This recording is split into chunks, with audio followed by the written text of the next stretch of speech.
About this today is I know a lot of you have been to a lot of my workshops and a lot of my talks. This is going to be, I can promise you that probably 85 to 90% of what I'm going to talk about today is going to be completely brand new. In fact, I'm a little bit nervous because this is kind of like my first time officially teaching this and taking everything that I know in my brain, and I've spent the last 10 years studying and $500,000 in seminars and school and training. And I'm going to try to download as much of it on you today as I possibly can. So here's the thing, you will feel overwhelmed today. I can promise that, and I hope you do, all right? Because that's going to get you excited to want to learn more. Now, if this is the first nutrition talk that you've ever been to of ours or Maximize Living, I'm sorry, because I'm going to really skip over a lot of the basics, because I'm just assuming that the majority of people have heard this. And what I mean by that is that I normally talk about sugars, fats, and toxins, so I'm going to just gloss over that very, very, very quickly today. But if I'm kind of jumping over your head on a lot of things, we have books and resources available and other talks that I do on a regular basis where you can get caught up with that, right? So today is advanced nutrition. So again, you all got your bachelor's degree already, so now we're going straight into the master's and PhD program, all right? So it's going to be good. So this is going to be for the note takers. You're going to be scrambling. We are filming this though, and I will probably redo this also on a webinar too, so don't feel like you have to go too nuts as far as taking notes. My main goal though is that you can hopefully identify, because we're going to be talking a lot about hormones today, my main goal is that you're going to be able to identify 2 hormones in yourself that you recognize based on what I talk about that are way off, and then those are the ones that you're going to be attacking and going after, all right? So I'm going to talk about like 6 or 7 of them. So don't feel like you have to change all 7 of them because a lot of them are connected. But are we all ready to be strapped? Strap yourselves in? All right, good. Because let me say this too. I got 90 slides. This is probably going to go an hour and a half. All right, at least. Maybe a little bit longer, but you don't have anywhere else to be if that's more important than your health. So you're here. All right. Good. So let's make sure my clicker's working here.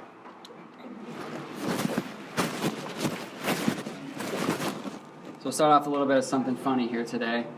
I know this is how sometimes a lot of people feel like they need to weigh themselves to feel like you're gaining progress. Quick show of hands, actually. Again, if people that are challenging, how many of you, since starting, what are we, about 10 or 11 days into the challenge, how many of you already have started noticing some changes as far as like your energy, weight, the way your clothes are fitting, sleeping patterns? Yeah? Good. Awesome. So remember too here is that with everything that we're teaching you is not some quick fad diet. It's not like we're going to slam a bunch of weight off your body or whatever. The goal here is to change the dynamic and the metabolism inside your body so that you're retraining your body, that you can be carrying these life skills and this lifestyle beyond the 30-day challenge. Because we always say, like, if you're going to get your spine corrected and then not maintain it, like, what's the point of doing that in the first place? At the same point, if you're going to buy a car and not take it for regular oil changes and all those things, you might as well just ride a bike or ride public transportation. Or, if you're going to work really hard and eat well and exercise for the next 30 days, but not do any of that after the 30 days are over, you might as well just stop after today. You know what I mean? So, again, this goal is hopefully, and the reason we did this compared to like last year is that hopefully today will be kind of like that next little jump or reminder or boost to help carry you through the end, okay, of this challenge. You get the best results and you have the most momentum moving forward, all right? So, again, we're going to be talking about hormones, right? We're not going to be talking about diets or fads or anything like that. We're going to be talking about how to change the hormone dynamic inside of your body. So if you're not really exactly sure, like, most people when they think of hormones, they just think about, women, being grumpy or something like that. That's not the only the hormones that come into play, all right? Hormones regulate almost every single function on the inside of your body, all right? To how well your body is making certain things, to the way your brain is working, that's all controlled by hormones. So they can either help you store fat or burn fat or build muscle and tear down muscle based on how well they're working inside of your body. So the first one we're going to talk about is insulin. Okay? And if you want to do like an AKA to remember here, that's called the fat, also known as the fat storage hormone. So insulin, most people have heard of and are familiar with insulin if you're a diabetic or somebody that's a diabetic. So people that have really bad blood sugar, they take insulin or they inject it or whatever. But insulin is in every single one of us, all right, and it's either in balance or it's out of balance. So insulin is going to be the main hormone that actually takes basically the sugar and the carbohydrates, and therefore the energy, out of your bloodstream from the food that you eat, all right, and deposit it to wherever it needs to go, whether it's in your muscle to make sure your muscle can, move and exercise there, or to make sure that your brain can function, all right? So insulin is going to do that. Now what happens is that when you eat a carbohydrate, and that could be, a bagel, or that could be a piece of broccoli, all right, that's a carbohydrate. Your body's going to begin breaking that down immediately, and then it's insulin's job to be raised, okay, from your pancreas to go find that, grab it, and then put it wherever it needs to go, right, for the energy and utilization. Now what happens though is that when there's too much of the refined carbohydrates and the simple carbohydrates, aka sugar, then your insulin is constantly being injected and shot into your system like crazy, and what happens is that not only does your pancreas get really tired and worn out, all right, but also your cells in your body becomes less and less responsive to that. All right, I'm going to show you a couple of examples of that here in a second. So here's a little infographic here just to kind of give you an idea of all the different kinds of sugars sources that you can find in our food sources. All right, so do not let labels fool you. Anything on here, okay, turns into the same product at the end of the day as regular white table sugar would do. All right, honey, lactose comes from dairy products, xanthan gum, of course, high fructose corn syrup. Anything with corn in it turns into sugar. All right, so like cornstarch, dextrose comes from corn, so that's a filler in a lot of packaged food products. Sucrose is just regular sugar. Sugar cane, cane juice, all that. You see a lot of stuff in like Whole Foods products. It's like, oh, it's from Whole Foods, so I must be okay. Or cane juice is more natural, so therefore I can eat it. No, okay, it does the same thing in your body. And the same thing with fructose too. Also breaks down. So to see where we can really get ourselves into a lot of trouble here, I'm just going to show a couple pictures. So a lot of our sugar sources are going to come from beverages. So you can see here one Sobe green tea drink has the exact same amount of sugar as 4 slices of Sara Lee cherry pie, right? I mean, that's insane, right? So you think about, you drink that along with a piece of Sara Lee cherry pie, you're really in trouble, okay? So again, these can be sometimes where it can be very deceptive, because we think about beverages that would contain lots of sugar only being in something like, like a soda, right, or a can of Coke. But it can come in things where like, oh, I heard green tea is good for me. Dr. Oz says green tea is good for me. So you go on, you just pick one off the shelf, probably the cheapest one, all right? And you have this, I think this is made by Coca-Cola, and you're getting, probably more sugar in that than you would be getting in even a can of Coke in the first place. One Rockstar energy drink, all right? Look at that, that's the equivalent of 6 Krispy Kreme donuts as far as how much sugar is in one of those things there. So again, it's like there's no need and reason to ever consume something like that whatsoever. Don't fall into the marketing buzz.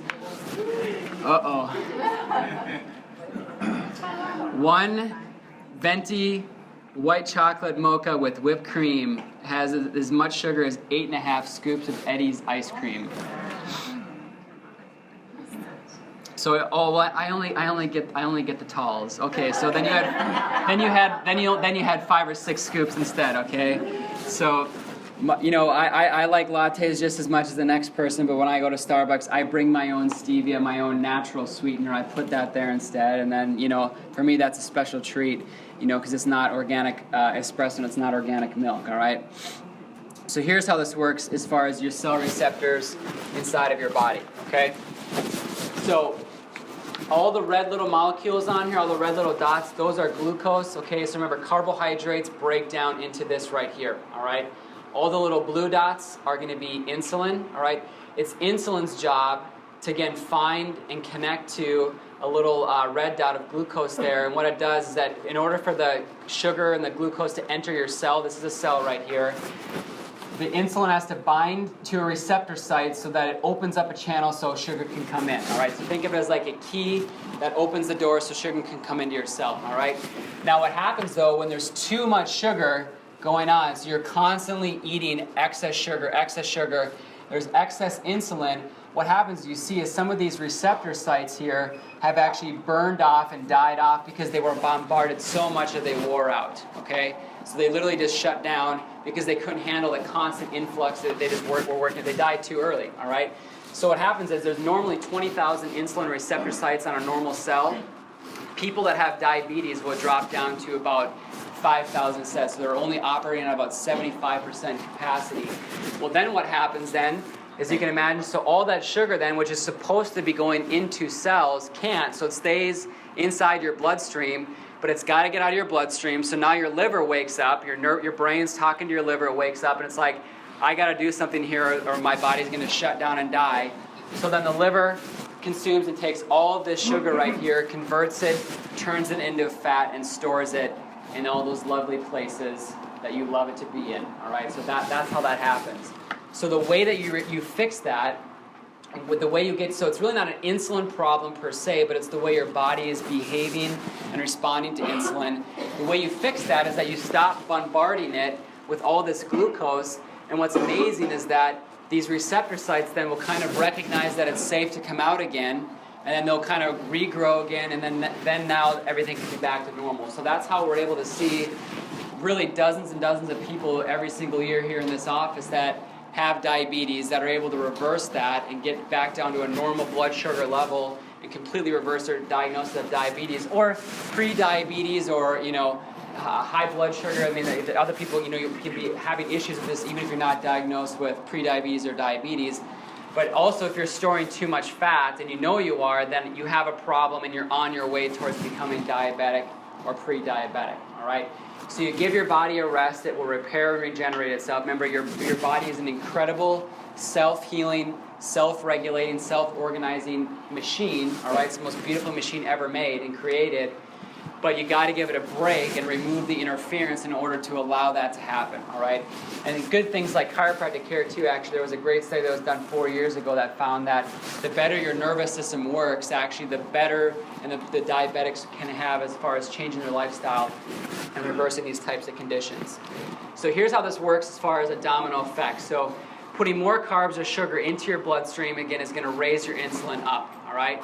So as that happens, then your body becomes less and less sensitive, this is kind of summarizing here, less and less sensitive to the insulin response. So therefore, there's more and more sugar floating around in your bloodstream, and that leads to worse hormone problems, more fat being stored, larger amounts of inflammation, all right? You're aging faster due to a process called glycation. Glycation is when you get like cataracts, you get brown spots starting to form on your skin. Those are all processes of glycation. Wrinkles are glycation too. That's all being caused by insulin being off in your body. And basically any single health problem and disease that we know about has a root cause of inflammation going on in it too, all right? So we reverse that by putting less carbs and less sugar in your body, so therefore your body is producing less and less insulin, becomes more and more sensitive to that, which means less sugar inside of your system, which means your hormones can repair, your receptor sites can grow back, inflammation goes down, your aging slows down, all right, and then therefore you start getting to optimal health, okay? Is everybody with me so far? We got a lot more left, all right, but everybody's with me, good, all right? So again, basically you got to give your bodies a chance. That's all you got to do, and watch how powerful and how much it can regenerate when you give it a chance. So here's why you don't listen to, and why the first slide that said the movement that is changing healthcare, because healthcare has to stink and change, all right, because this is literally taken from a hospital's website that they give to all their diabetic patients. All right, I know you're not going to be able to read this, but I'm going to list off some of the things that they tell diabetics that they're allowed to eat. All right, margarine. They can have 1 slice of whole grain bread or 1/4 of a large bagel, 6 inches of a tortilla, 1 package plain oatmeal, so just all kinds of crazy carbs. And they're literally told them that they, so eat one of these as far as 5 grams or 15 grams of carbohydrates. They can have a tablespoon of sugar, cookies, crackers, and of course everything has to be fat-free. I can't remember where that says here. Make low-fat choices and control your portion sizes. And so you can see here, they're told that the average man can have 60 to 75 carbohydrates per meal. All right, so that's almost 200 carbohydrates per day. A Maximize Living Advanced plan that reverses diabetes usually in 4 to 6 weeks recommends about 40 carbs per day. So they're literally getting 5 times the amount of carbs that they should be getting to ever have a chance of being able to reboot their hormones and reverse their diabetes. So guess what? These people become customers for what? For the rest of their life, right? That's why the average diabetic will pay anywhere from $60,000 to $80,000 out of pocket or more over the course of their lifetime. And that's not assuming that that will lead to heart disease and cancer, because if you're a diabetic or a pre-diabetic, your chances of having a heart attack or getting cancer are astronomically higher, all right? So it's just downright ridiculous. So it's like, who are you going to be listening to when it comes to your health care? People that want to see you heal and get better, or they're just going to help you maintain where you're at and be a customer for the rest of their life? Just ridiculous. The other problem, so when we talk about sugar here, looking back at 1931, Nobel Prize, so Dr. Otto Warburg was an MD, PhD, and for that year, he literally won the top prize in science across the entire world, showing that the primary fuel that cancer cells will use inside of your body is the fermentation of sugar, so the breakdown of sugar. So when you think about what feeds sugar, all right, okay, or what feeds cancer, it's sugar, all right? So the way you kill cancer is not by chemotherapy and radiation or surgery. It's by starving the cancer and stop feeding it in the first place. And so when you think about that, I can only imagine what the typical cancer patient is ever told as far as making lifestyle recommendations as far as when they get diagnosed with cancer. So you have cancer. The worst thing, the worst, 6-letter word you could ever hear. What are my options? Chemotherapy, surgery, radiation, or a combination of all of that. Well, what else can I do on that? Chemotherapy, surgery, radiation, listen to us or die. It's just such a ridiculous thing. And yet we look at medical research here.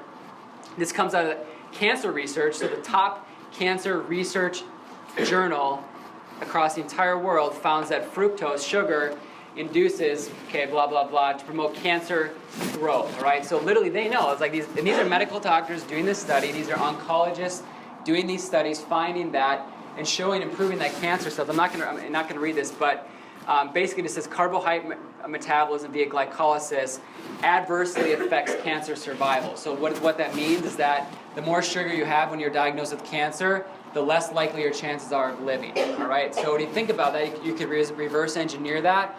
The less sugar you eat then if you have cancer, what does that mean for your survival rates? Obviously it's going to go up, all right? So again, cancer is the #2 cause of death in our country right now, and by 2030 it will be #1 by far, across the world by far. So it's getting worse. And so again, they have major significance for cancer patients given dietary refined fructose consumption and indicate efforts to reduce refined fructose intake or inhibit it may disrupt cancer growth. Again, so they know this stuff. And yet when I've met with cancer patients before, whether they've had it in the past or they currently have it and they're coming into my office for help, for true health care, not just sick care, they've never once been told that. I've never had one person, unfortunately I've done with too many cancer patients, they've never once been educated on how to change their lifestyle. So again, if you don't want to develop cancer, well then you shouldn't be feeding, because every single one of us grows between 8,000 to 12,000 cancer cells per day, just because our bodies break down, all right? So you can either starve those cancer cells and they never become a problem, or you can feed them and they'll rapidly grow out of control. So next one's leptin, all right? This is a famous picture, a famous study within the nutritional world, because this poor guy right here, they burned out all the leptin receptors inside of his brain, so literally his brain 100% stopped hearing the messages to burn fat, all right? And there's his cloned buddy right there, so that's what he should have looked like, all right? So leptin is think of it as the fat manager, all right? So it kind of controls when and how much you should be eating, and it also controls, again, how well your body is going to respond to the fat-burning signals. So somebody who has a very good, so you can kind of think of it as the same way as the more sensitive your body is to insulin, the better you get sugar out of your system, the better your body is sensitive to leptin, the easier you will burn fat, all right? So it regulates your appetite and stimulates your metabolism, so the more fat you have on your body, the more leptin your body will produce, okay? And it comes from your fat cells. I'll show that in a second. So again, when you have high levels of leptin, that's going to tell the brain that it has enough fat energy and it's going to stop burning and stop eating and tell you to stop eating. But too much, again, is going to cause your brain to start ignoring leptin. So here's another study done out of the Clinical Endocrinology and Metabolism Journal, is that they found that weight regain after a diet-induced loss is predicted by higher baseline leptin and lower ghrelin plasma. We're going to talk about ghrelin in a second here. But so, when you watch those shows, like Biggest Loser, on TV, right? And you see people that will lose 100 pounds. What you don't know about those studies is that before they'll let people come on their show, they'll actually test their leptin levels, because they know that if their leptin is really bad, they're not going to get changes whatsoever. So they pre-screen these people. So the only ones that they'll actually allow to go through and be on the show are the ones that they know are going to get really, really good results because their leptin levels are intact. All right? So again, just to show you how important that is. People that get rejected, that needed it maybe worse than the other people that should have been on there, it's because their leptin, they knew that they weren't going to get as fast of results in, in 8 to 12 weeks or whatever. All right? So we're going to help you reboot your leptin levels. So here's how this works. So again, your fat cells, wherever they may be, they're what produce the leptin, all right? So that those leptin signals are going to transmit through your blood up into your brain, all right? Your brain is going to hear those messages to burn it, all right? And then through your nervous system, then it's going to send signals, okay, down back to the fat cells to either stay there, keep doing your job, or I need to burn you because we need energy, all right? So it's a cyclical communication that's going on. Now what happens is that, of course, the more of these fat cells that you have, the more signals that are going to be going up into your brain, all right? And therefore the brain's going to stop hearing it because it's going to be too bombarded with hearing all those messages like, listen, I got to make my heart beat, I got to make my body fight cancer cells, the immune system, my digestion. So it's like, I'm going to divert energy away from that, and then therefore these signals then stop going down into your fat cells to burn. So this is the kind of person then that will exercise like crazy. They will eat really, really well, or do like a really severe caloric restriction, like they'll eat grass and twigs, and the scale won't budge a bit because again, their brain is not hearing those messages to burn fat. This really screws a lot of people up, all right? It can be very, very psychologically damaging, all right? Because it's like, why the heck is this not happening? It's coming because your leptin receptors are burned out. So the reason why I talk about leptin second is that you can see how this works then, right? If your insulin levels are high, then you're going to store more fat, right? So then if you have more fat, then you're going to be producing more leptin. And if you're producing more leptin, then your body becomes less sensitive to that. So that whole cycle, two things are then throwing you off. So you can't really, there's a way to get your leptin receptors booted at the core, really through detoxification, but you see how really it goes back to carbohydrates then as being the main cause then of why you can't burn fat and screwing up your hormones. So, quick kind of summary here on how this works. Again, so when leptin goes down in your body, your brain's like, I gotta eat, all right? So it's gonna go up. So then you're gonna be burning food and starting to burn energy. When leptin is high, then your hunger is gonna go down, all right? Now what happens is when people get screwed up, both of these things will be remaining high. So your leptin is up, so you're in fat storing mode, but it's telling that you're hungry. So you keep eating, you keep eating, you keep eating, no matter what you do. And the standard North American eating patterns, eating empty calories or chemical-based calories, like galore, really throws us off because it's falsely stimulating your metabolism, yet there's nothing to really burn and convert and use. So your body's working, and it gets screwed up. So again, when we look at it like this here, it's the exact same principle here, is that the leptin, all right, is burning out, and those signals that are, these are going to be neuron cells now in your brain, are not able to go through, so all that leptin is just flowing around, it's just going crazy. And so again, when you reduce your calories then and you start eating better, the abnormal leptin levels will still stay high, okay? So all you'll do is you'll only burn the sugar that you ate, the food that you ate, and you'll never start burning the fat cells that are stuck around your midsection, all right? So leptin's very complicated here, but the thing is that this has been around for about 8 to 10 years, so unfortunately you won't start hearing about it from your primary care doctors for another 20, all right? They're usually about 30 years behind in nutritional principles. That's honestly, if you look at it, they're about 30 years behind. Because they're still telling you what? Stop eating too many calories, right? Or stop eating too much saturated fat. Like, that was taught in the 70s, all right? That's been completely disproven now to be a legitimate source of being healthier and losing weight, because we've gotten way fatter in the last 30 years than we were back then. So, but yet that's all they still tell you. It's like, eat right and exercise. Like, well, thanks, that was helpful, or lay off the dairy, and it's like, what the heck, So then now we're looking at being a fat burner or a sugar burner, all right? Every single one of you, your goal is to become a fat burner, all right? But the problem is that now as you begin to do these type of exercises over these past couple of weeks here, a lot of you are beginning to shift into becoming fat burners, all right? So fat burners literally burn fat 24/7, all right? Sugar burners, you never burn any fat whatsoever. So your goal, and the reason why those exercises, the way we do them, are so vital is that it's going to help you become a fat burner, all right? Conventional cardio, going out and walking for 30 minutes or an hour, or going on a treadmill, or just going and slowly working out in the gym, you will never become a fat burner doing that way, all right? You'll always be a sugar burner because you're not training your body to do that. So as a fat burner, your hormones are completely under control. You burn fat in your sleep. You get more energy out of eating less food, all right? So you actually don't have to eat as much, all right? Because your body's going to be more efficient at absorption. And no matter what you eat, all right, that's why you can see this is a picture of I put this picture, a skinny girl eating Hardee's.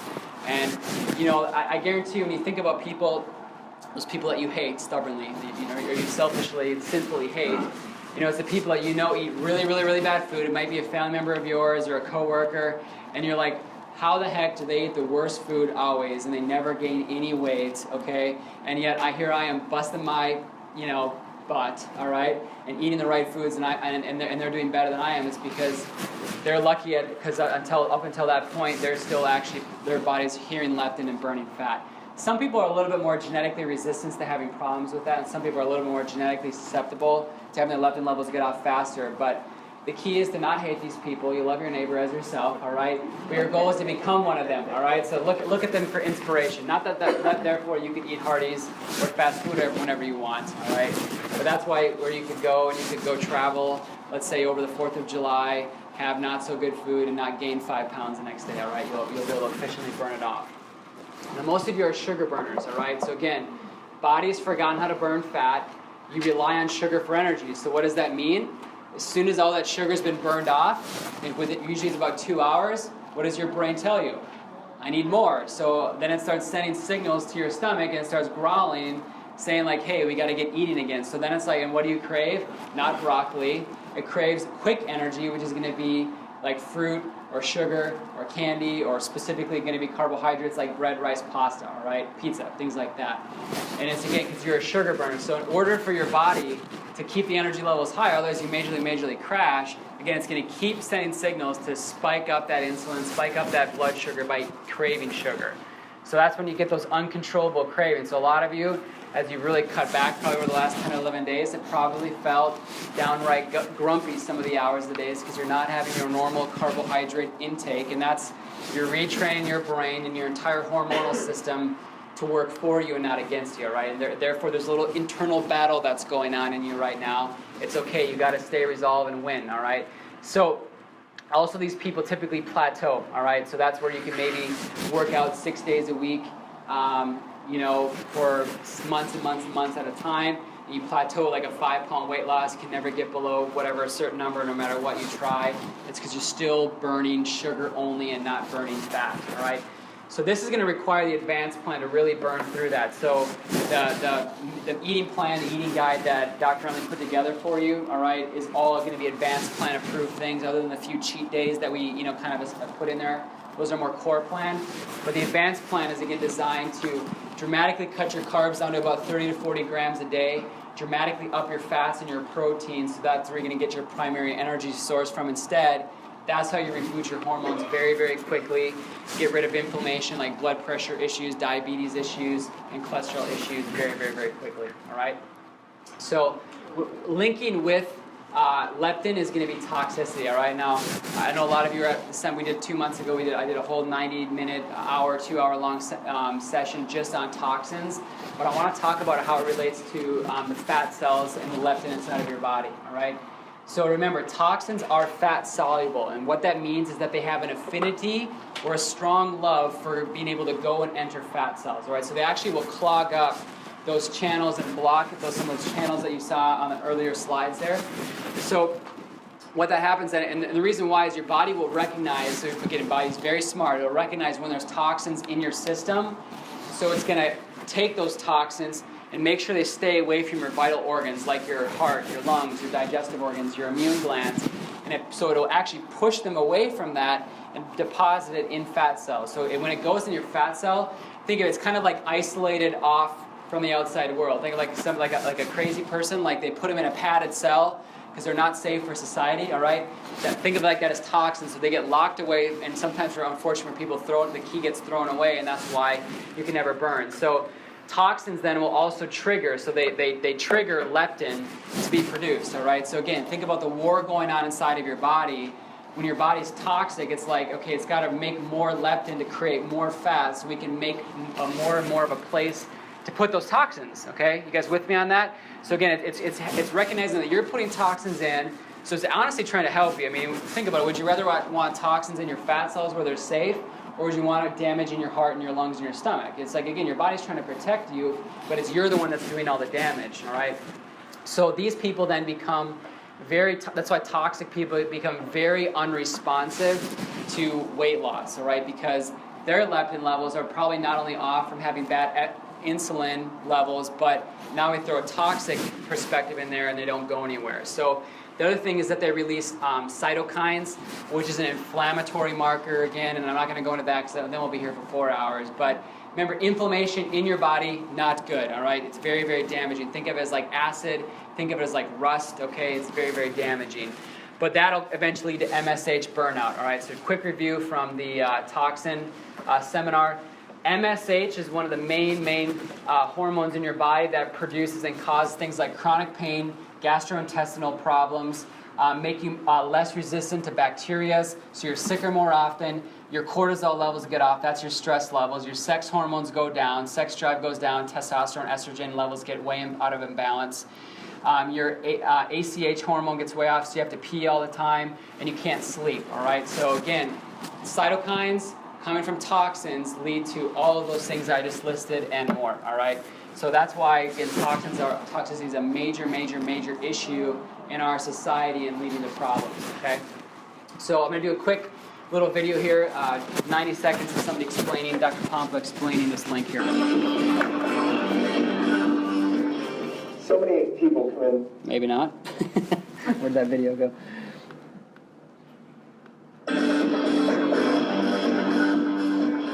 So many people come into my office who just simply cannot lose weight. And we realize now that it's because of the level of toxicity. Once again, going back to toxins. The toxins come into the body, and they actually attach themselves to fat because they're fat soluble. So they have to make a lot of toxins.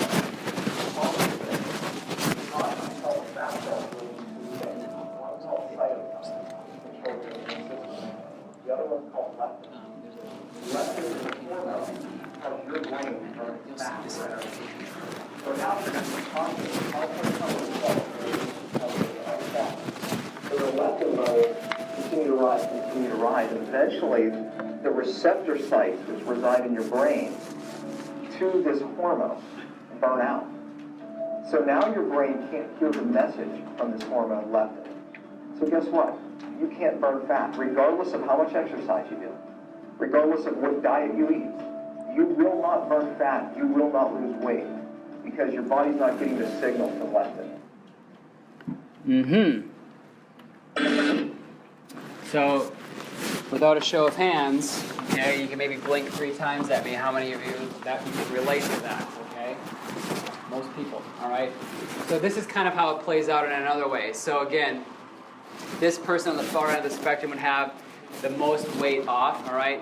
So what happens then is it creates, again, a false sort of paradigm inside of your nervous system is that a person, even though this person weighs over 300, 400 pounds their body still thinks that it's at the ideal weight of 150 for that person, all right? And that's why it won't burn fat, because then if you become, undernourished and malnourished and you get too skinny, that creates a different type of disease and health problems, all right? But that's why, so your brain thinks like, oh, I'm doing good. I'm at my set ideal weight point right there because all the leptin receptors are screwed up. So again, false paradigm going on inside of your nervous system. So that's why detoxing is so key, all right?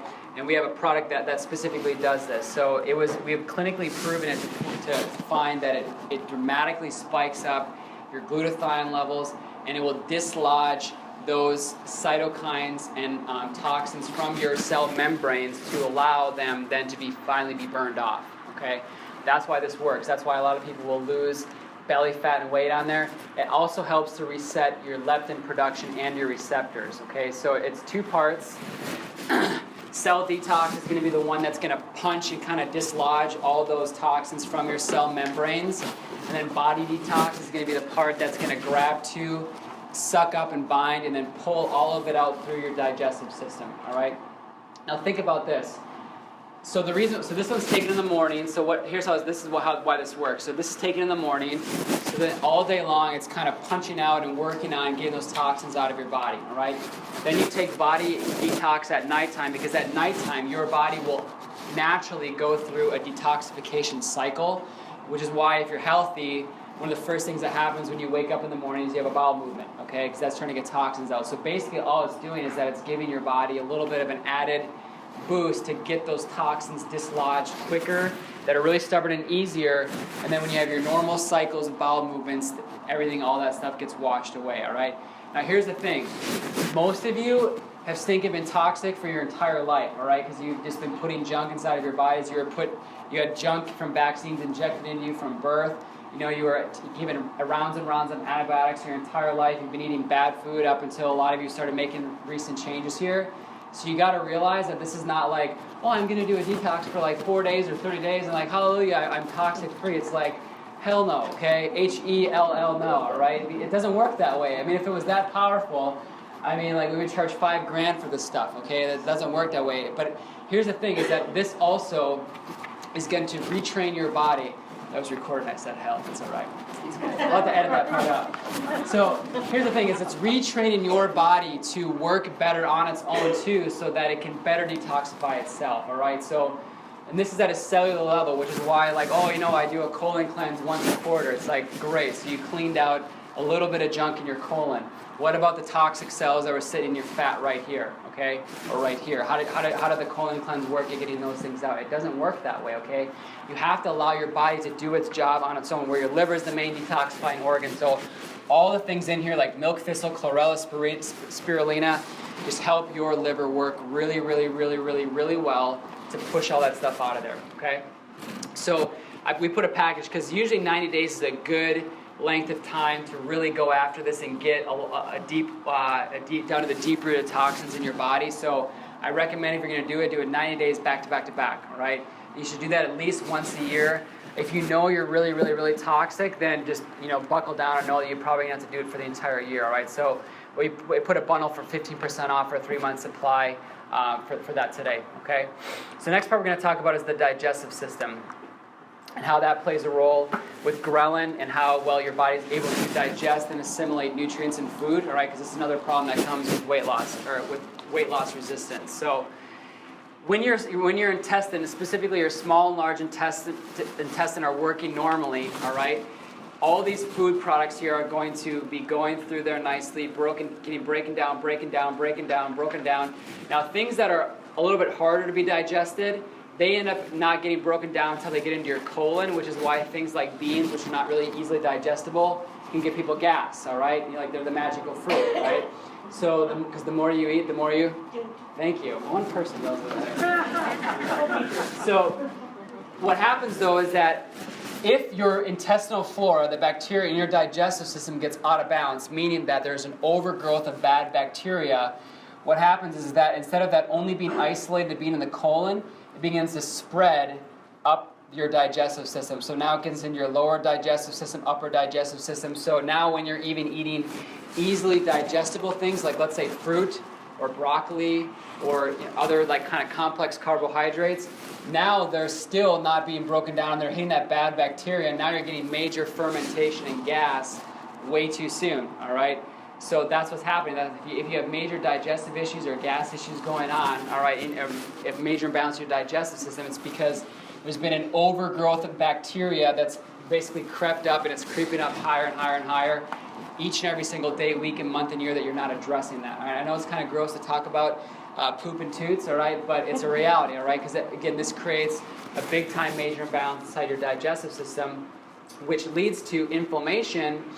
And then when you have inflammation, right, what happens is the intestinal walls and the cell walls inside of your small and large intestine, they spread out, okay, so as they get spread out because they swell up, right, and now you eat packaged foods, So there's some toxins in there, and then rather than being able to nicely get through your digestive system and then out through your feces, all those toxins leak out in between those cells. Now they go into your system.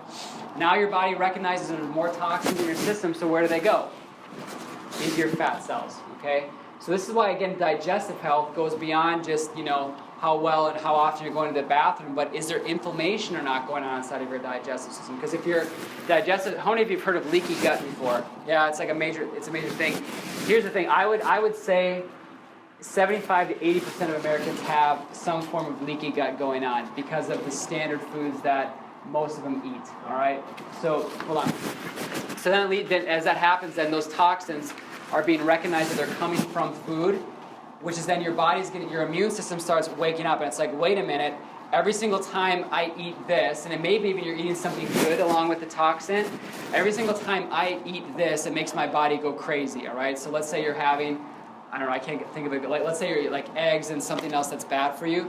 It starts recognizing that the eggs are part of what's causing the problem. So now let's say you kind of get off of the bad foods and you're still eating eggs, your immune system is still kind of on high alert to recognizing that eggs are not good for you. So then now you start getting immune abnormalities, and that's how people, one of the main reasons why people get autoimmune diseases. So again, autoimmunity, so fibromyalgia, chronic fatigue syndrome, multiple sclerosis, I guarantee you, I mean, in fact, there's a lot of research shows that if you just help these people fix their digestive systems up, most of those immune system problems completely go away, again, rather than being customers for life. But of course, again, most, doctors, conventional doctors, are not interested in working with that whatsoever. They just figure, what kind of drug can we put these people on to suppress their immune system? And then you stink and suppress the immune system, and if your immune system is suppressed, what are you more susceptible to? Disease and cancer, okay? And now you're going to die earlier just because you've been damaging your intestines. So remember, every single health problem that is going on inside of you right now, it's your fault, all right? It's not anybody else's fault. You did it to yourself, all right? And I know that maybe it's harsh to hear that, but it's the reality. So you can test to what you are intolerant to with an IgG or an IgA test. That's an immune test right there. It's about $700 to $800 to do that, but this is not to be confused with allergy testing, all right? I'd be like, oh yeah, I go to an allergist and they pricked my skin with a few different things and they found that I'm allergic to dairy or something like that. That is not the same, all right? That is looking at, basically that looks at if your immune system goes overblown, but most of these people are subtle immune system damage going on, and that can only be tested by seeing elevated levels of IgG and IgA. So an allergy test, in my opinion, is completely worthless, all right, because this test, IgG and IgA, will actually look at what's going on with that. So most medical clinics don't do this because, again, it's like insurance companies will only pay for like the food allergy, like the regular food allergy test. They really typically don't cover the IgG and IgA test because why would they, right? Because then you solve the problem, you get rid of down to the cause of the problem. You're no longer their customer anymore. Yes, Mr. 3. Leaky gut. I know what leak means. So what actually leaky gut? Well, think about it. So whatever's it's supposed to be in your intestinal system and going through and getting out through your bowels there, that's the stuff that's leaking out. Oh, okay. So we're talking feces, right? We're talking bacteria. We're talking about toxins from food. We're talking about chemical byproducts, red number 5, yellow number 5. IgG and IgA. Yeah, that's how you do it. Yeah. So one of the big problems with that is candida. This is kind of a gross. This is actually don't Google candida, okay? Let me just tell you, I made that mistake yesterday afternoon, and I had to make sure like the adult filter was on the Google search, right? Because there were some disgusting pictures, all right? So I took the painless one, all right? But all these little white little things on there, those are candida colonies in this side of this person's digestive tract, all right? So yes, it is. So candida is like a yeast, it's a bacteria, all right? So this is probably the most prevalent form of bad bacteria that we as Americans have going on inside of our digestive system. It's caused by high sugar diet, lots of junk food, excessive alcohol, and also excessive stress, all right? Which is where like a lot of people, if you get like yeast infections and things like that, women especially, I guarantee you can pinpoint that they oftentimes will happen after high periods of stress, okay, or you're just more susceptible to having that happen. maybe 2, because typically high periods of stress lead to worse eating as well. Majorly inflammatory. In fact, you can see like there's bumps and ridges kind of going on through there. You can kind of see that down there deeper, right? That's all inflammation and swelling. So again, we're looking at leaky gut. So in between that, those toxins are leaking out. And the major cause of that is antibiotics, all right? Yep. So again, think about how this works. You take an antibiotic because that was the only thing you could do, or really according to who? Your medical doctor for whatever you had going on, a bunch of BS. So you take that, you completely obliterate the normal gut flora inside of your body. So what happens? Candida is very resilient. It's now becoming a superbug. They're getting more and more resilient to antibiotics. So what happens? They get to take over all the occupied space of where the good stuff was. So now you got all this bad stuff going on. So now you're getting inflammatory response here going on, okay, inside of your body. You're getting leaky gut. Your immune system's going crazy. So guess what? Every single time you get an antibiotic, that drives you closer and closer and closer to developing autoimmune conditions, okay? Every single time, all right? So imagine these poor kids then that are getting shoved on 8 to 10 rounds of antibiotics before they're even 18 years old and can make a decision for themselves. They're screwed, all right? And that's why. So again, the overusage of antibiotics is the #1, or I say in the top 10. I shouldn't make a blanket statement like that. Top 10 problems in our medical system, because they're just throwing it at anything, and no wonder why autoimmune disease, which you never heard about 40 years ago, 50 years ago, you never heard of fibromyalgia ever. People are now having that. It's like 1 out of 8 or 10 people have an autoimmune condition in this country. No other people in any other countries have autoimmune conditions like this, and yet our antibiotic prescription rates are 10 times higher than the next highest country. Stupid, all right? It's stupid. So again, if you don't know what to do to get rid of whatever's going on there, well, there's 2 problems. That #1 is that you will only ever get sick and quote-unquote need an antibiotic if your immune system is weak in the first place. So again, you can treat the symptoms of your immune system sucking with an antibiotic, or you could get down to the underlying cause of why your immune system is not working in the first place, all right? Because again, this is like a bomb going off inside of your body. There's massive, massive, massive collateral damage, not only with your immune system, but also they've done studies, they found that every 2 rounds of antibiotics you get in your life increase your risk of cancer by 33%. So you have to decide, is it worth taking that to get over this chest cold, a little bronchitis a little bit faster, which, oh, by the way, the majority of bronchitis is typically caused by viruses. Will an antibiotic ever kill a virus? It can't, okay? So again, throwing it at it, it's not going to help you. So if you want to know if you have a candida problem, again, this is the tamest, don't Google this one either. This is the tamest form of how you can test this. So what you do, I'm going to read this off to you, write it down, all right? I'll post this on Facebook if anybody needs this graphic. So in a clear glass of water, first thing in the morning, before you put anything into your mouth, you're going to work up a bunch of saliva, all right? You're going to spit into a cup of water, all right? You're going to let it sit for 15 to 30 minutes. If you see strings that are coming down from the spit globule that you put on top of the water right there, you have a major candida problem. Yummy. I look forward to hearing about your results from that one, okay? Or if the water turns cloudy, or if your saliva sinks all the way down to the bottom, that's also candida too, all right? So meaning normally, saliva sits there on top and it just be floating saliva, okay? So if you got strings, cloudy water, or it sinks all the way to the bottom, you got a major candida problem, which means your nutrition is horrible, and you have yeast and fungus galore inside of your body, okay? Yep, it is nasty. But you can test this on your own rather than going, you can either, well, I won't even say how a medical doctor tests for this, so just take my word for it. It's easier to do it this way, okay? We won't. Yeah. Let's say I would never do that test. So, Max GI, all right? This product is probably, in my opinion, probably the most effective supplement that we offer. I think that's fair to say, because I've had people that have had irritable bowel syndrome that are going to the bathroom like 10 or 12 times a day, or be constipated for 10 to 12 times a day. Take this within 3 days, get down to almost normal, all right? It's amazing what it does. So it's got potassium gluconate in there. So this is this is how brilliant our supplements. And again, this is why you get what you pay for. And I'd be like, oh, I'm just going to take probiotics or digestive enzymes. That doesn't necessarily solve the problem. So here's what happens. It's a several-step process. So potassium gluconate is the first thing that enters there. Okay, it gets to the cells faster. What it does is it literally punches holes, okay, inside of the like Candida's cell walls. So it just punches the holes, all right? Then what happens, you got lysozymes there, okay? This also helps poke more holes. Then it goes in and it enters inside the cell there. Then you have essential oils like oregano and thyme. It enters the cells and it literally obliterates and it blows up, okay, the bad bacterial cells from the inside out. How cool is that? So it's like literally like it's inserting a Trojan horse into the bad bacterial cells, and like they blow up and they die instantly. So people that take this, they within 3 days notice a major difference. All right, now, those first 3 days may be a little bit crazy because it's like nuclear warfare going on inside your digestive system. But as soon as you get through that phase like that, it's like digestive heaven. Okay, I take this stuff every single day. It's unbelievable. And then after that, there's also a probiotic in there. So then what happens is what's called reinoculation and repair. So we can't just kill the bad stuff, but we have to replace it back then with good stuff then to repair that digestive health.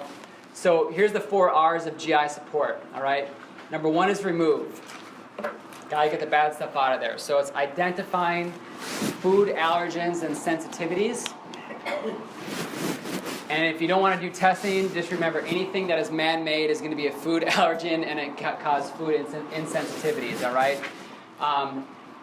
The essential oils, the oregano, thyme, the lysozymes and things there, okay, are going to be destroying all the bad cells, and it's going to specifically work on things like E. coli and Candida.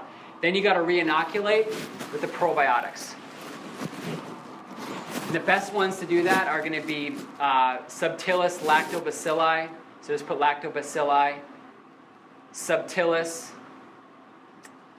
I repeated that, sorry. It's subtilis and lactobacilli. Those are the two. All right, those are the two most hardy and basically like, so they can kind of get entered in while the essential oils and the lysozymes are disrupting all the bad cells, they can withstand that, so they don't get killed along on that way. So they're kind of like, they're parachuting in with the bombs, okay? Then you got to repair.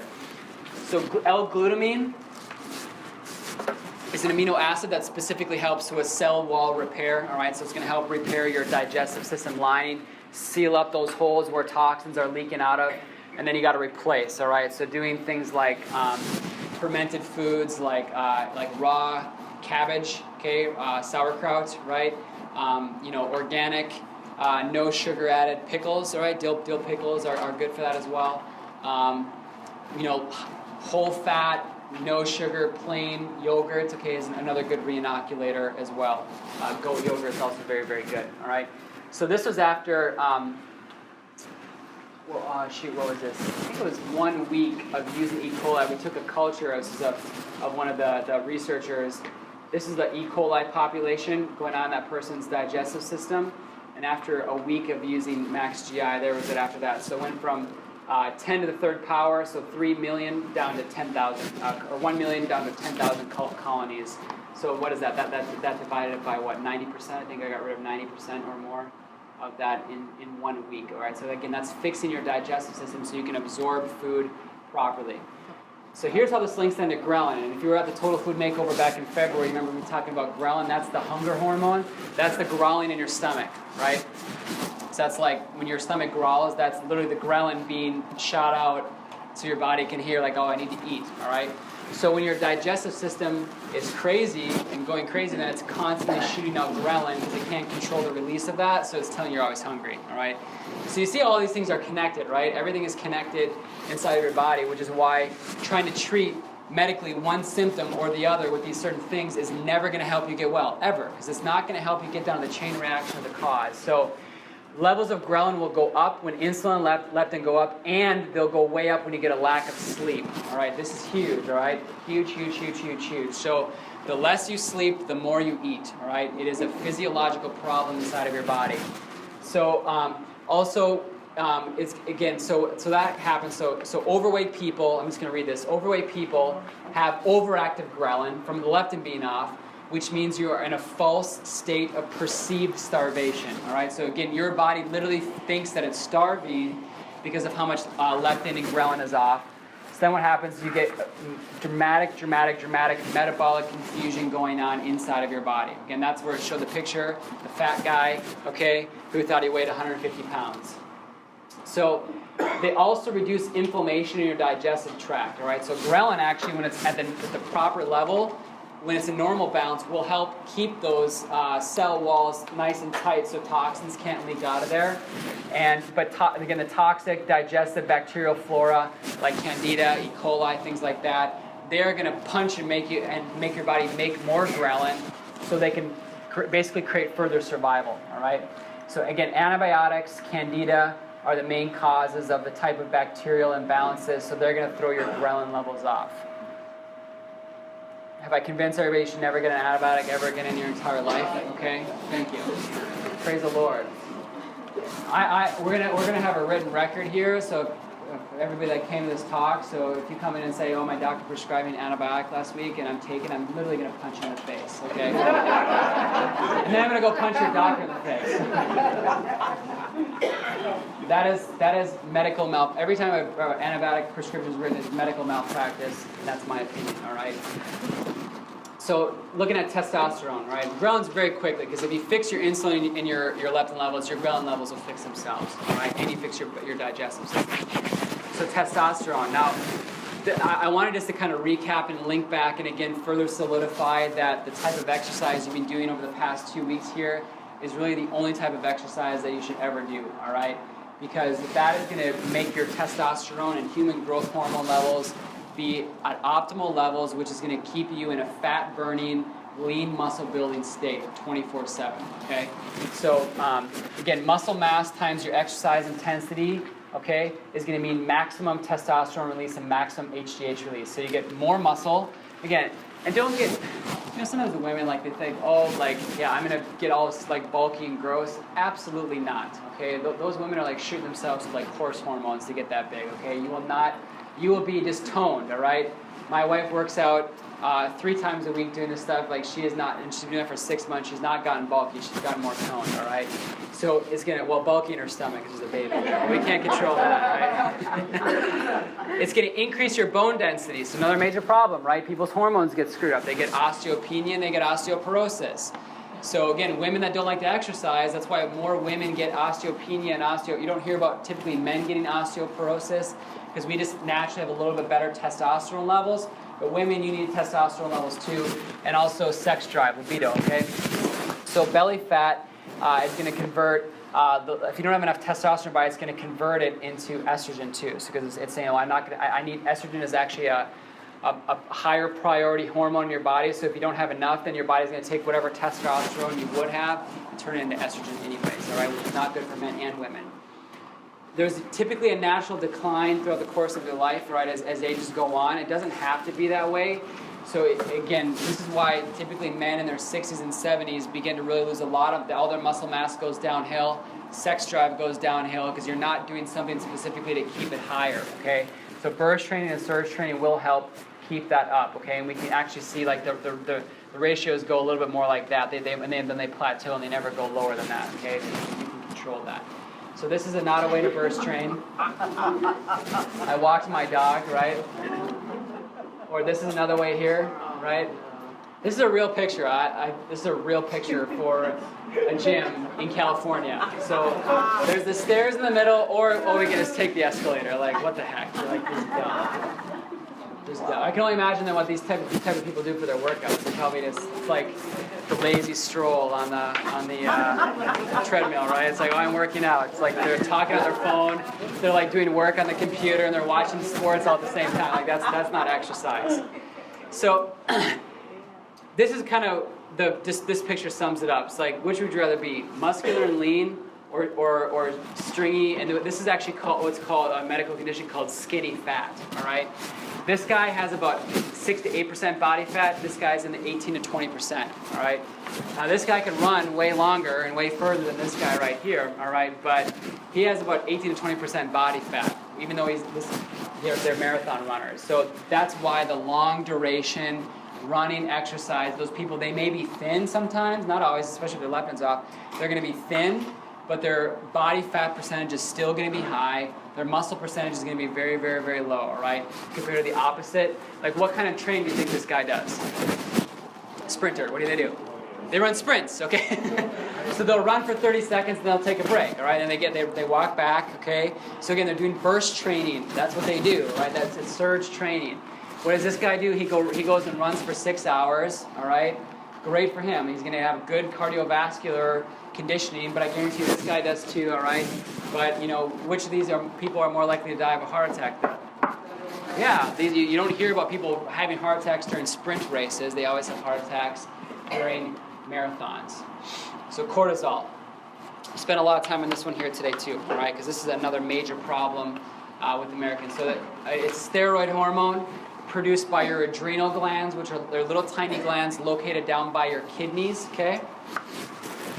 When cortisol is off and elevated, it's going to increase your appetite and slow down your metabolism, okay?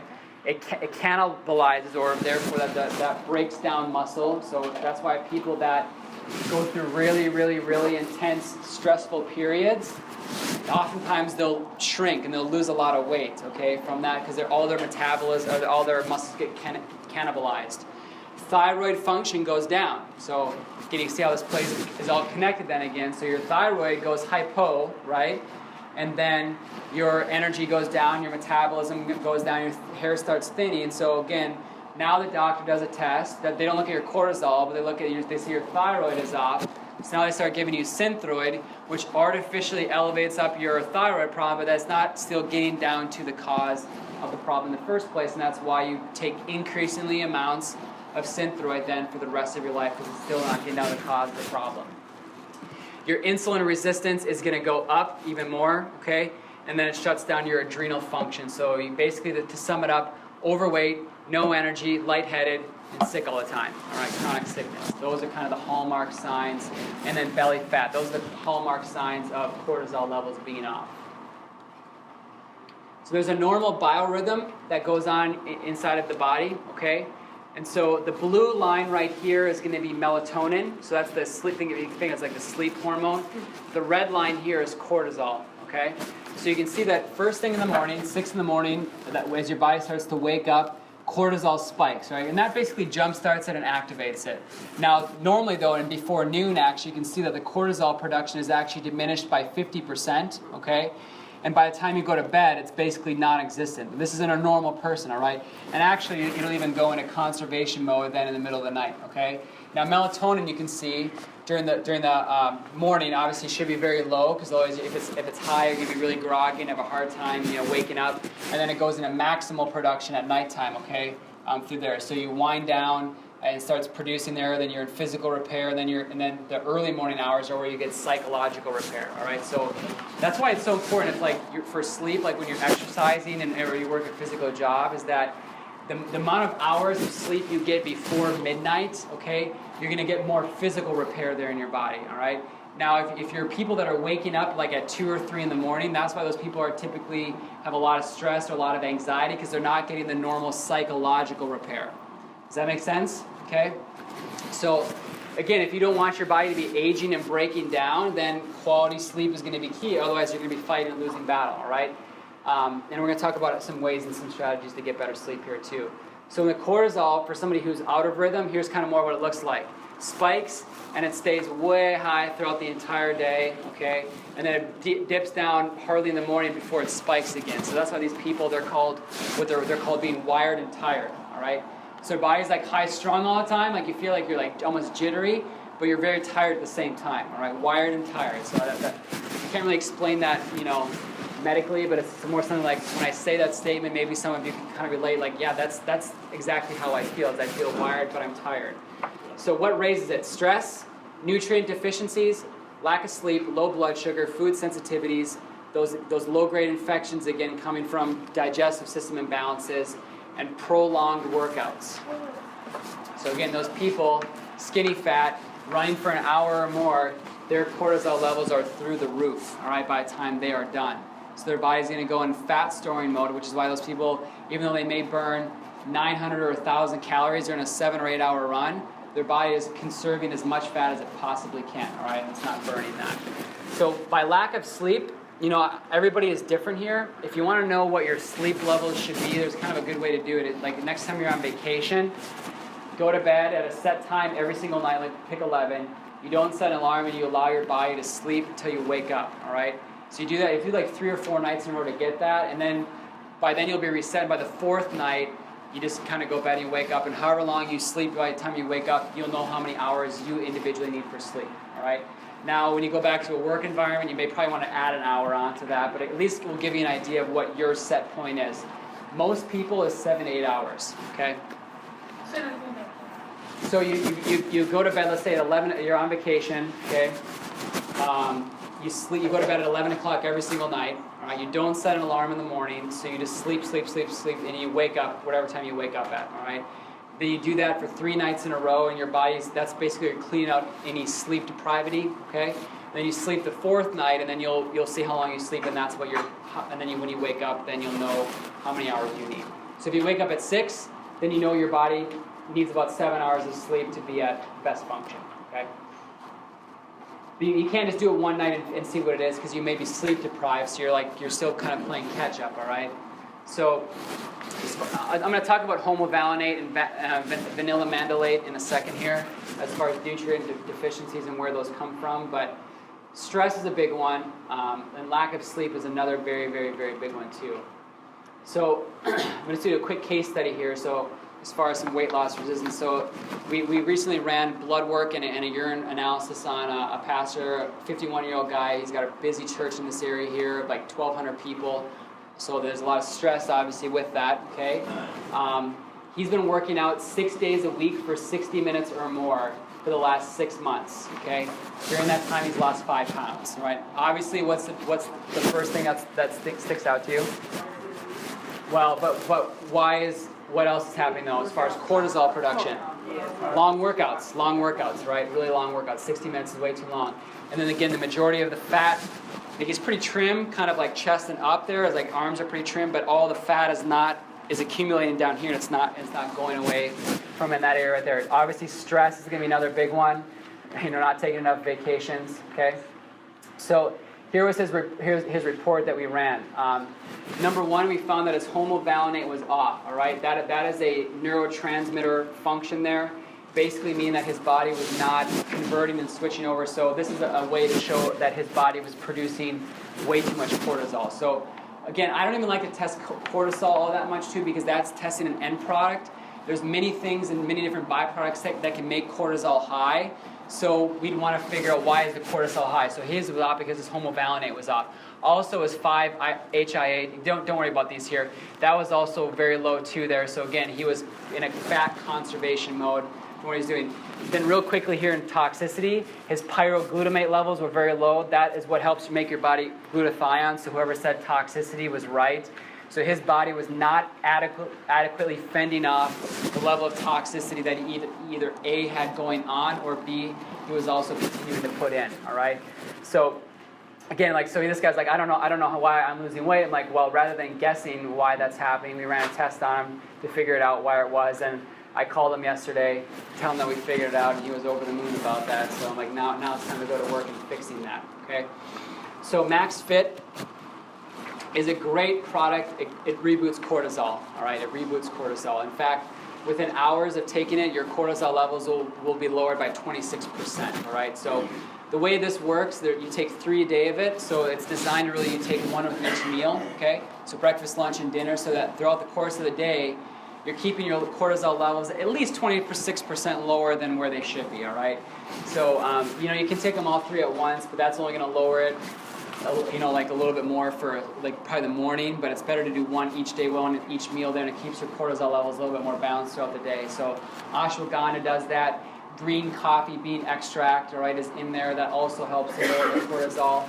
It's also good for blood pressure, energy, lean body mass. Again, that's the weight around the midsection is one of the hallmark signs, again, of cortisol problems. So here's some other strategies. Take time off to play, all right?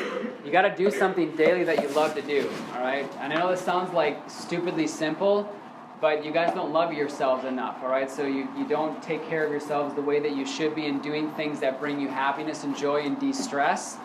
So then when you're high strung all the time and you're wired and tired then your cortisol levels are always up. So something as simple as doing something that relaxes you at the end of the day, right, can help lower cortisol levels down, especially at nighttime, because you don't want your cortisol levels to be high at nighttime, because then you're going to be storing fat all night instead of burning fat, okay?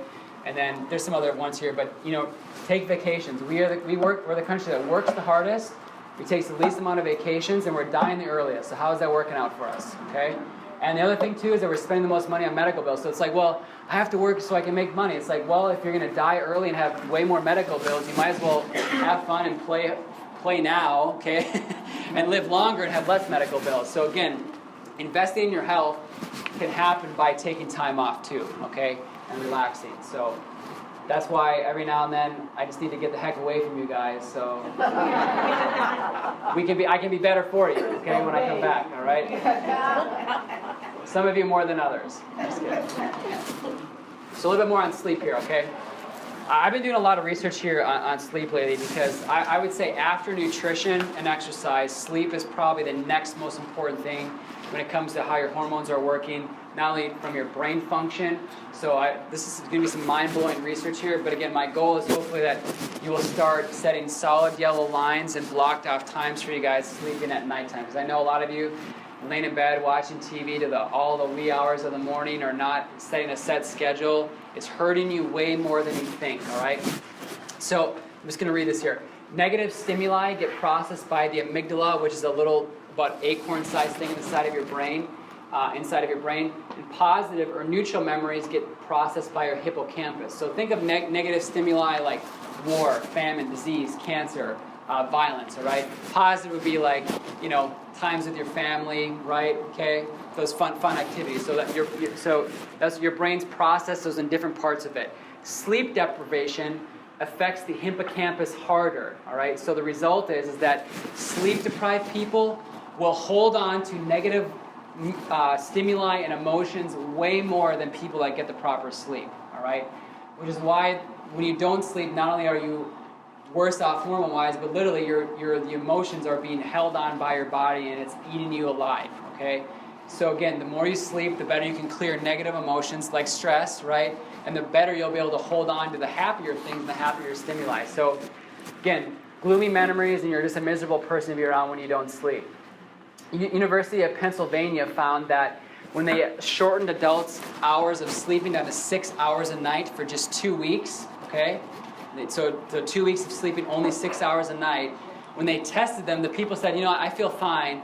But when they did their performance test, they scored just as bad as if somebody had stayed awake for 24 hours straight and did the same test. So meaning you're functioning like you're a walking zombie. And yeah, you've grown accustomed to doing that and being used to doing it. But again, so that meaning like that, and that's only 6 hours. Think about people if you're only doing 4 or 5 hours a night. Okay, you're way worse off. And that's only doing it for 2 weeks. Okay, so every hour of lost sleep that you have equates to a 7-point IQ drop. So some of you are dumber than you should be, okay? But listen, you think about this, not only the importance of making decisions, but performance at work, success, right? Especially if you're like, your income is based, like, dependent upon how well you do. I mean, think about how much money you could be losing by just not sleeping enough, okay? It's ridiculous. In Edina, Minnesota, it's near where I'm from, what they did is they pushed back the start times of their middle schools and high schools an hour. So instead of starting at 7:30 to 8:30, their SAT scores went up by 60 points just by doing that. So pretty amazing. Again, you think about it, as important as for adults, it's all that much more important for kids. So again, focus problems, attention problems. It's not because God gave kids, Americans, bad brains, but our sleep cycles that boundaries for the kids. I've been doing every parenting books. That's where I got that one from there. Okay.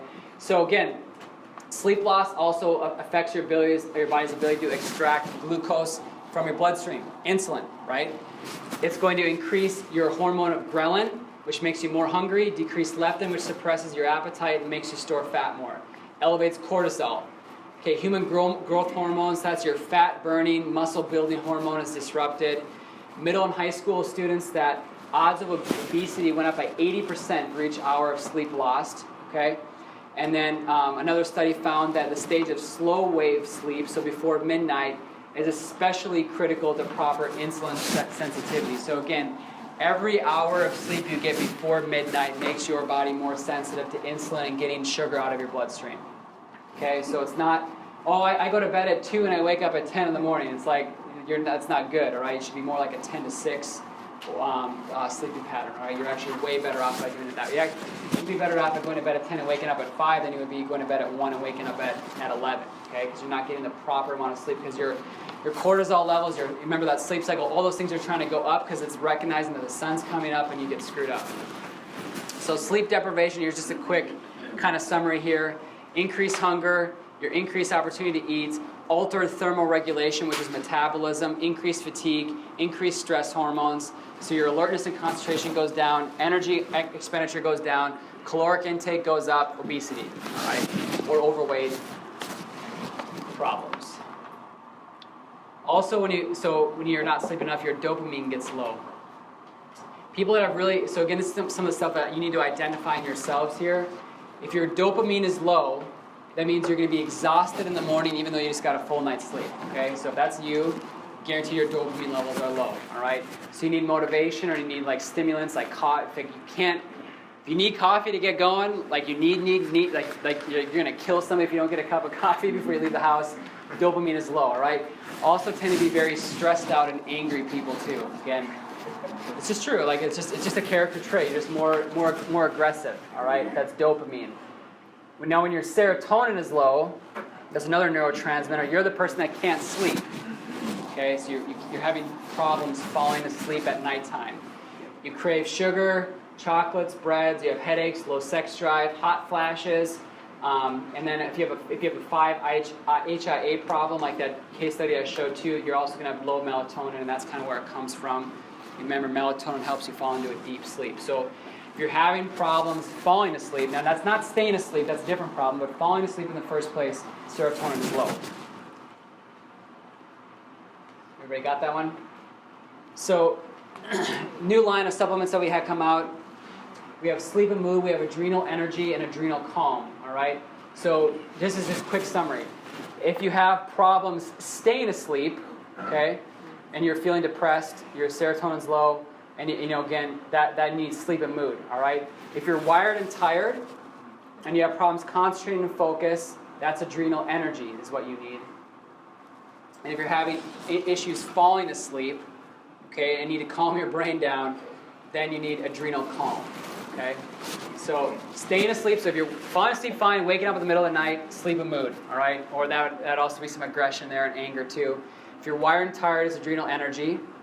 If you're having issues falling asleep, like at the beginning of the night, that's adrenal calm. Next one is carnitine, all right? So here are the hallmark signs of carnitine deficiencies.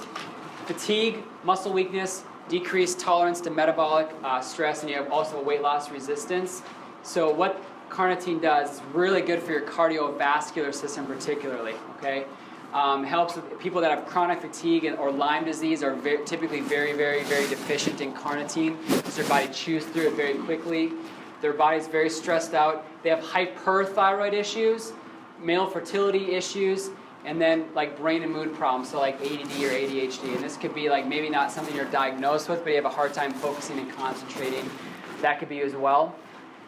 It relates nicely with omegas 3s in your body and insulin. So these are the trio of fat loss. So carnitine, omegas, and insulin. Carnitine, which I'm going to show in a second, carnitine is what helps your body burn fat. So I'm going to show a chart here in a second that you can take a picture of. But insulin is there, okay, and connected to that. So the more energy you have, and from carnitine there, the less fat storage you'll have. So let me just skip to this part here because this is the most important part. So we'll get some biochemistry here. Again, remember this is advanced nutrition, so everybody wake up here. There's an energy cycle in your body called the Krebs cycle or the citric acid cycle, okay? There's 3 different forms of energy you can get: fats, carbohydrates, and proteins. They all go through different channels in your body metabolically to make energy, all right? Everybody with me so far on that part? Now, in order for carbohydrates to turn into the energy, you need B vitamins, okay? Proteins also go through a similar channel. They need B vitamins. Fats, though, in order to get into the energy cycle, it needs carnitine to bring that into that energy cycle, all right? Now, so for a lot of people, the reason why your energy sucks is because you're either deficient in B vitamins or you're deficient in carnitine, depending upon what's going on. Now, some people have problems once they can get the energy in their body fine, in the energy cycle fine, but it gets disrupted in there. But I want to mainly focus again. So here's the problem with that, because for a lot of people, then when you eat a lot of high-fat diets, like this person here, it's a 29-year-old male with a high stress, a really, really active job. These adipate and subarate right here shows a severe deficiency in carnitine. Okay, so this person ate a very healthy diet, no prescription drugs. Around 4:30 in the afternoon, this person would get a major drop inside of his energy. Okay, and so and then also major muscle fatigue and soreness after exercise. This was me. Okay, so this is me. This is my test right there, results. Now, so meaning that, so my fatty acid metabolism sucked. Now, and I know a lot of you that know what I eat. What do I eat mostly of? What do I eat mostly? For nutrition. No, I eat fat like crazy, okay? So I'm trying to put the right things in my body. However, my body was out of balance, so really all the fat didn't even know where to go. It didn't know how to be properly utilized. So my energy, even though everything else like protein and carbs, when I ate that in proper amounts, I would get good energy from that. But high-fat diets wasn't working out very well for me as far as how well my energy was producing. So since I've been taking carnitine, boom, it's through the roof, all right? Like, I mean, I'm like 6:30 at night, I'm like, where's the next person? I'm ready to keep going, okay? No, it really makes a huge difference. So, again, this is why testing can be very, very, very valuable to knowing and understanding the metabolic processes or imbalances going on inside of your body right now to see what's going on, okay? So this is me, and again, you see why it's a problem. So, like, if we just kind of guess, like, what we should be eating, like, you can kind of, like, be good only part of the way. So this has changed my life, all right? So, again, fat burning, fat storage, getting energy from fat, getting toxins out. It helps promote CoQ10 production inside of your body, which is also good for your heart. So it's good for the heart muscle, metabolism, and your nervous system. Pro-L carnitine. So, everybody take a deep breath in. Blow it all the way out. Awesome, okay. So we got about 15 minutes left here, okay? So what I want to talk about next is I want to transition into, because I know there's a lot of guests here talking about the importance of the nervous system and how that connects inside of your body, okay? So patients, don't tune out, okay, because this is still important. You need to be remembering why you take care of your spine and your nervous system as well. But here's the one thing that ties everything together, all right? It's your nervous system, because the nervous system is the system in your body which controls all health, all healing, all function, all normality. Okay, is run by whether your heart beating, your lungs breathing, your stomach digesting food. So traditionally, we've always thought as the golden rule of nutrition being you are what you eat.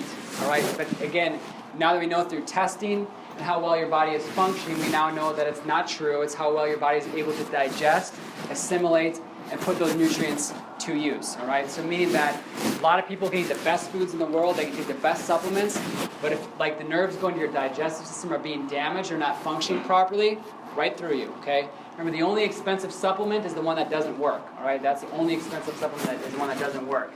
So what is health? Who can tell me what the definition of health is? Retest time.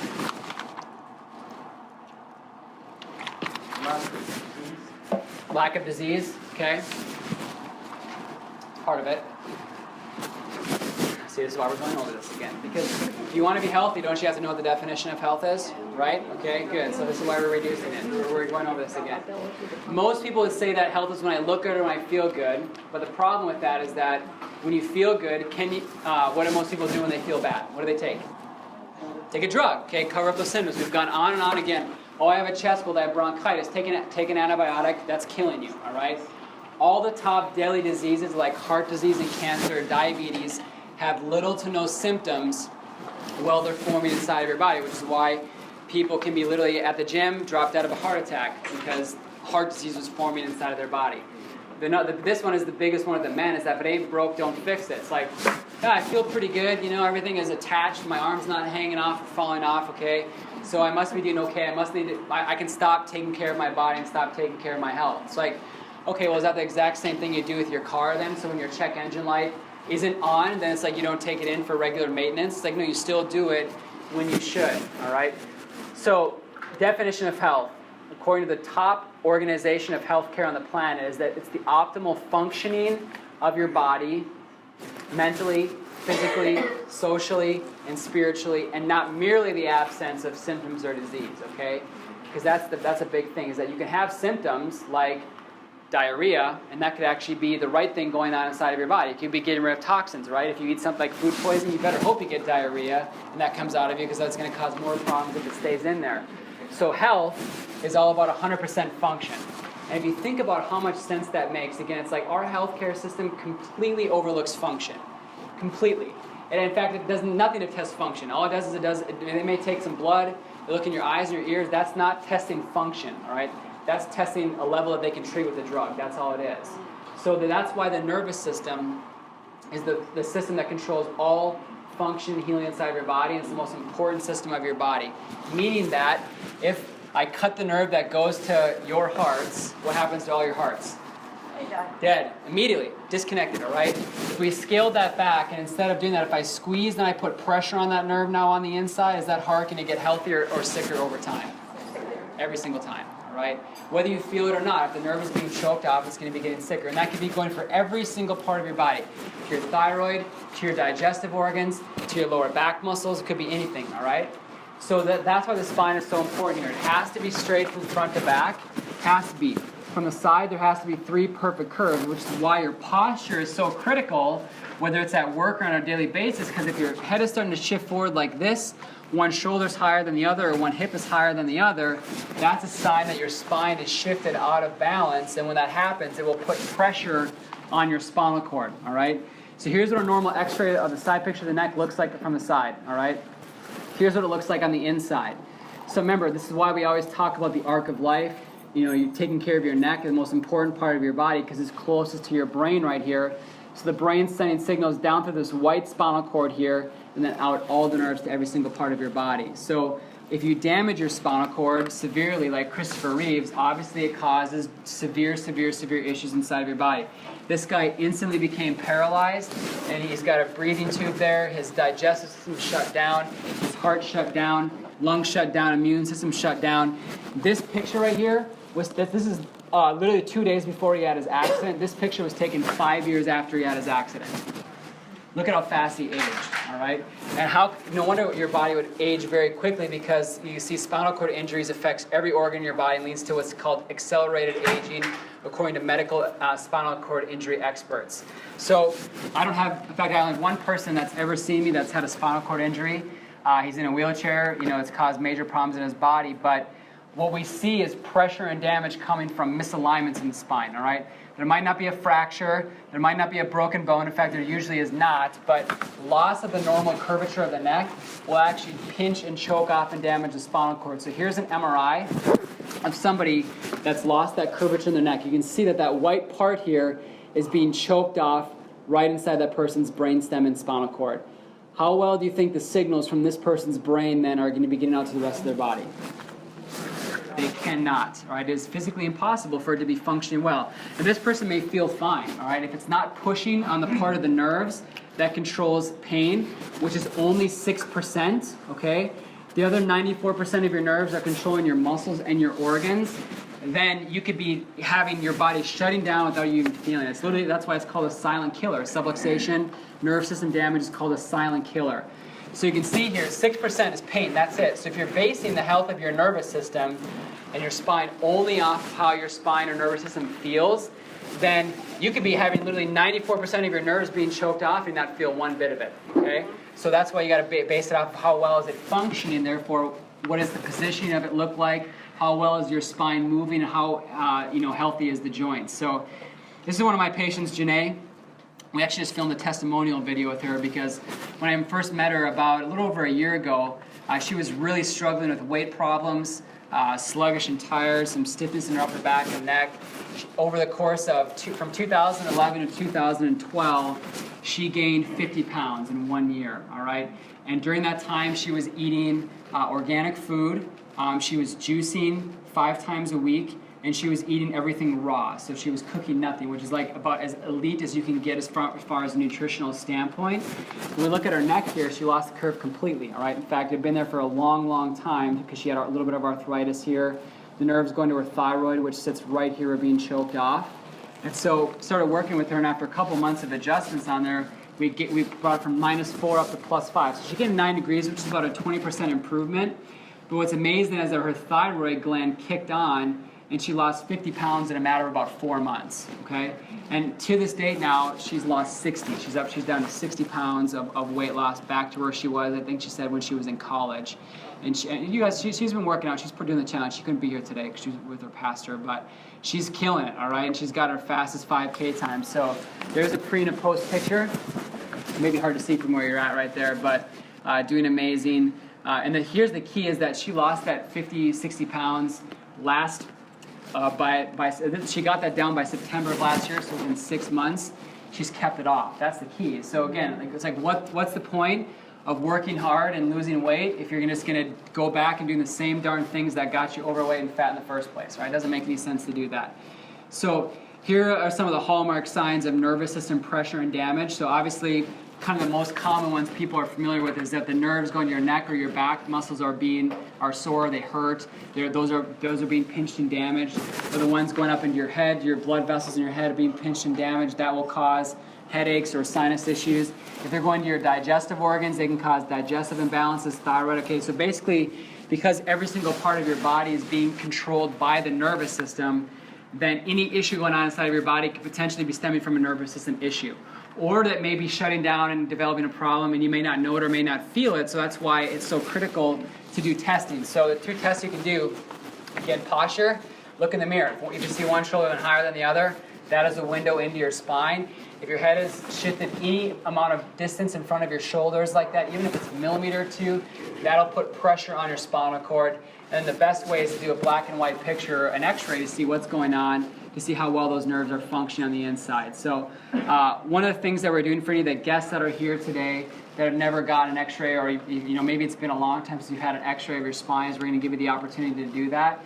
And if you think about the importance of this here, if you're still like, well, should I do this or not? It's like, I guarantee you, hopefully anyways, every single one of you in this room here, whether you're a patient of mine or not, has gotten an x-ray of your teeth in the last year or 2, right? Pretty much every single person has had that done. Like, what the crap? How have you not got an x-ray of your spine? Like, you can get your teeth can rot and fall out. You can get fake ones in. Not that you should let that happen. But if your spine is rotting and degenerating and breaking down, you can't get a new one, all right? And therefore, it's becoming diseased, and therefore your nerves become diseased. So for those that are guests here that like to get this done, Dr. Emily is going to be in the back corner of that back room right there with our schedule to be able to get you checked. So what you can do is you can sign up for that first visit to get a history consultation and examination and x-rays with us, and we're doing that for only $40. So that's kind of our referral price. So whether you refer to the office here or not, or know somebody here or not, since you've been doing the challenge with us, all right, we'll let you do that for $40. We have special times available for that. There's no strings attached on that, but I will say, like, if you're really not like interested in like, following through on anything, you might as well not do it. You know what I mean? Like, but if you're like, I want to get my body functioning to 100% as well as possible, that's what we specialize here in the office. So the only thing we ask is that, if you're going to make an appointment time, I think a lot of you saw how busy we are here this morning. Don't make an appointment and don't show up, because that seriously screws up our schedule. Lonnie and Keisha get mad at me, and then I get mad at them, and then it's just not. And then my cortisol levels go up, and then nobody's happy. Okay. So I got 4 slides here left. All right, 4.5. And I want to hit vitamin D very quickly, because I've only ever really talked about vitamin D as far as its relationship to your immune system. But upon looking, there is about 200 to 250 epidemiological studies that are linking your vitamin D levels to your ability to burn fat, all right? I was not even aware of this, all right? It's unbelievable, but your body, the higher vitamin D level is, the more responsive it is to insulin. Okay, when they go low, your parathyroid level hormones go up, which causes your fat cells to convert sugar into more fat cells, okay? Also, low vitamin D levels have been proportionately linked with low leptin levels as well. So, again, when vitamin D levels are low, the hypothalamus, that's the part of your brain, the happy part of your brain that regulates all the hormone functions, is going to respond by increasing your set. Think about the thermostat. It raises the thermostat of where your body's set weight point should be. And when that happens, so you go up to, like, let's say it should be 140, it goes up to 180. And that's why a lot of people will get stuck around a specific number no matter what they do, because they can lose a little bit of weight, but they go down to 180 and they go back up. Or they'll go down to 170, but then they'll bounce back up to 180 without changing much, because their set points off. Men with low testosterone, when they were given vitamin D daily by 5,000 IUs, their testosterone levels went up by 20% in 1 year, and they also lost 12 pounds. That was one study. Menopausal and premenopausal women consistently have low levels of vitamin D, all right? So if that's playing havoc on your body, when they found that 3 months of 10,000 IUs of supplementation, the symptoms that go along with that were dramatically improved. Awesome. For your husband and your wife, has that problem, you're going to be happy about that, okay? I'm just kidding. Kind of, not really. In another study, 17 out of 20 women who lost 10 pounds, okay, they increased their vitamin D levels by 27%. So where should you be, all right? Again, medical tests will say if you're at 30 or above, you're okay. That is not true, all right? That is like a disease prevention, all right? But if you want to be in an optimal health, you need to be between 50 and 70. I would say it's even to be safer, you want to be on the 70 plus side. 70 to 80 would be even a little bit better, okay? But 70 would be really your minimum target for where you want to be with your vitamin D levels. So I will say that for any patient that's ever brought in their vitamin D levels to me to look at their blood report test there, I've only ever had, out of, let's see, how many, probably hundreds, one person that had 70 or higher out of thousands of people that have come through my office.